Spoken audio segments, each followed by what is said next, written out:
Students, आज की class में हम लोग क्वेश्चन नंबर 6 को सॉल्व करने वाले हैं। तो देखिए क्वेश्चन नंबर 6 में क्या कहा, जरा आप लोग क्वेश्चन को पढ़िए।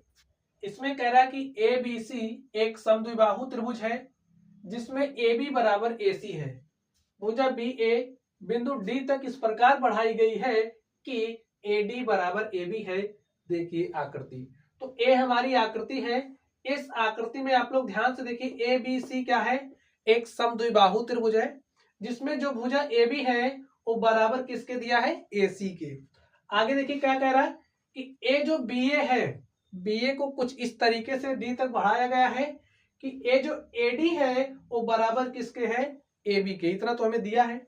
आगे देखिए क्या बात कही जा रही है, दर्शाइए कि एंगल बी सी डी एक समकोण है। तो यहाँ पर जो कोण बी सी डी आप देख रहे हो, इसे हमें क्या दिखाना है, एक समकोण दिखाना है। तो चलिए स्टूडेंट्स हम लोग दिखाते हैं।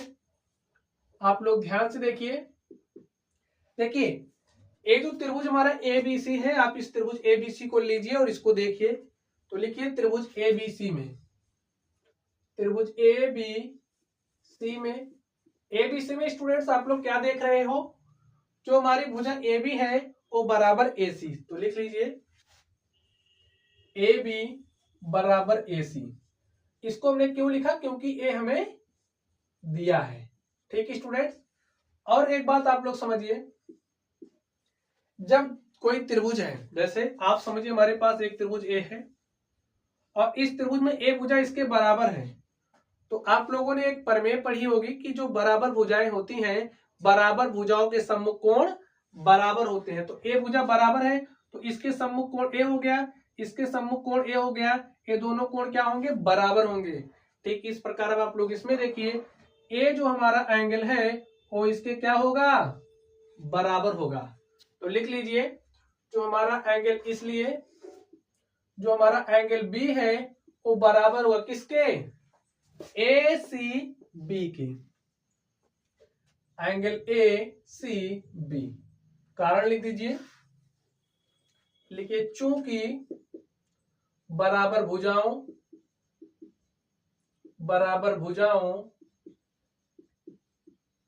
के सम्मुख कोण बराबर होता है, सम्मुख कोण बराबर होता है।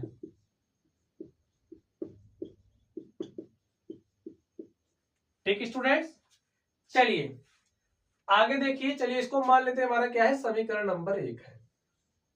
आगे देखिए, अब हम लोग किस में देखेंगे, त्रिभुज ए डी सी में। लिखिए अब त्रिभुज ए डी सी में, ए डी सी में क्या है, आप लोग अब ध्यान से देखिए, जो हमारी ए डी भुजा है वो बराबर है ए सी के।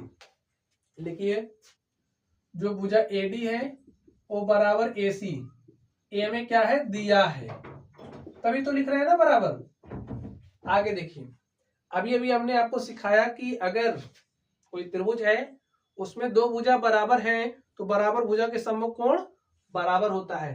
तो स्टूडेंट्स यहां पर ये जो कोण बन रहा है, यहां पर ये जो कोण बन रहा है, ये कोण बराबर होगा इस कोण के। तो लिखिए जो हमारा एंगल डी है, इसलिए जो हमारा एंगल डी है वो बराबर होगा किसके, ध्यान से देखिए, ये जो कोण डी है बराबर होगा इसके, ए सी डी के।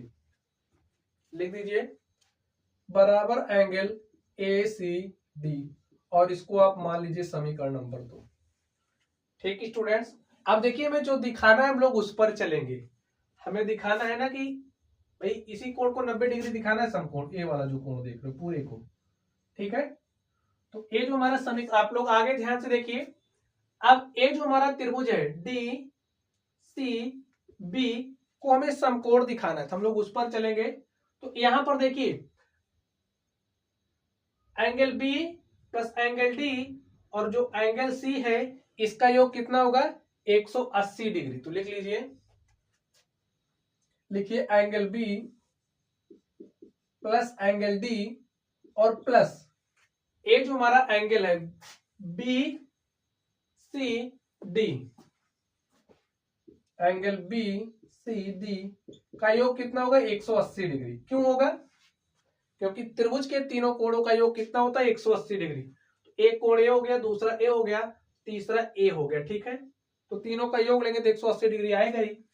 लिख दीजिए, चूंकि त्रिभुज के तीनों कोणों का योग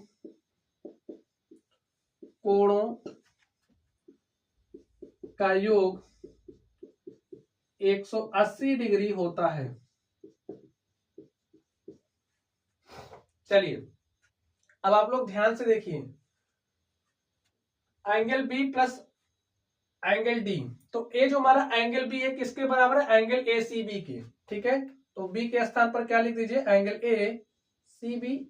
और जो हमारा डी है, डी के स्थान पर क्या लिखेंगे? Angle A C D plus angle B C D is equal to 180 degree. अब आप लोग ध्यान से देखिए, A C B plus A C D, A C B plus A C D किसके बराबर होगा? देख लीजिए फिर से, angle A C B plus angle A C D हमारा बराबर हो जाएगा एंगल बी सी डी के। बात समझे कि नहीं? चलिए देखिए, अगर इतने कोण में बाकी इतने को जोड़ देंगे हमें पूरा इतना मिल रहा है ना, ये किसके बराबर है? बी सी डी के। तो वही हमने लिख दिया। इसके स्थान पर हम लोग क्या लिख सकते हैं? इसको किस आधार पर लिखा? समीकरण 1 तथा 2 से। ठीक है, समीकरण 1 तथा 2 से इसको हमने लिखा है। अब लिख दीजिए, इसके स्थान पर क्या लिख सकते हैं? बी सी डी, इतने के स्थान पर लिखिए angle B C D plus angle B C D is equal to 180 degree.